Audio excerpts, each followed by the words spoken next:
Hi everyone, welcome back to Introspective Living. I'm going to take my first question today. This question is from a very dear friend, Vikram Shivdekar, and his question is, how do we manage or realize that we are on the thin line between having faith in something, like this phase will pass, and leaving everything on time?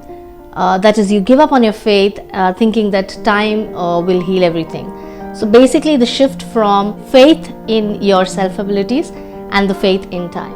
Faith is a very important aspect when it comes to holistic healing.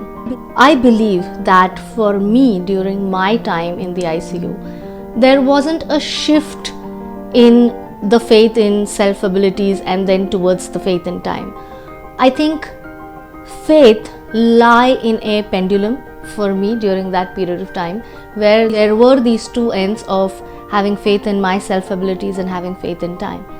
To explain that a little bit, I remember a phase or a time in the ICU when I had just regained consciousness, and to me, I had massive faith in myself, thinking that I can breathe, I can move, I can talk, I can come out of this, and this is just going to be a matter of 2 days, and I believe that I can do it.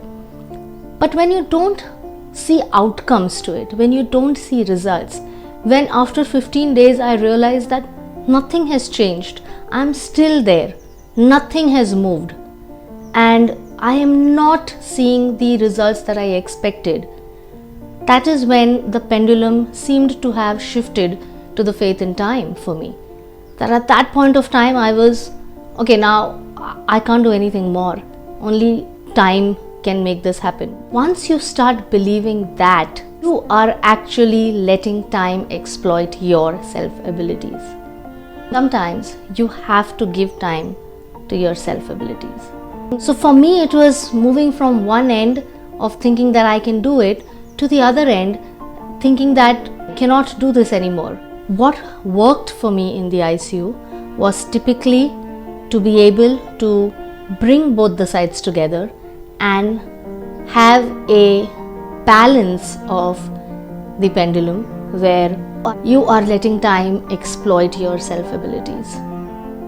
It was extremely important for my recovery that I believed that I had faith in my self-abilities, but I also realized that I need to give time for me getting off the ventilator, for me being able to start speaking. And that balance is something that helped in the recovery. Having said that, what helps to create that balance is having an understanding and awareness of what is in your control and what is not. I think the moment we start focusing on the things that are in our control, we utilize the time to get better of the situation based on our self-abilities. Once you're able to identify that, you are able to do things that are in your control, which corresponds with your faith in your self-abilities, and let time heal the ones that are not in your control. However, having faith in the whole process, whether it be your self-abilities or your time, is extremely important, because faith and hope is what is going to take you 10 steps ahead, and fear is probably going to take you 10 steps back. Hope you have been able to reflect on my thoughts. Think about all the things in your daily challenges that are in your control and what you can do about it, and what are the things that are not in your control, and how can you allow time to exploit that piece of your challenge. Thank you so much. I will see you soon when I release the next video.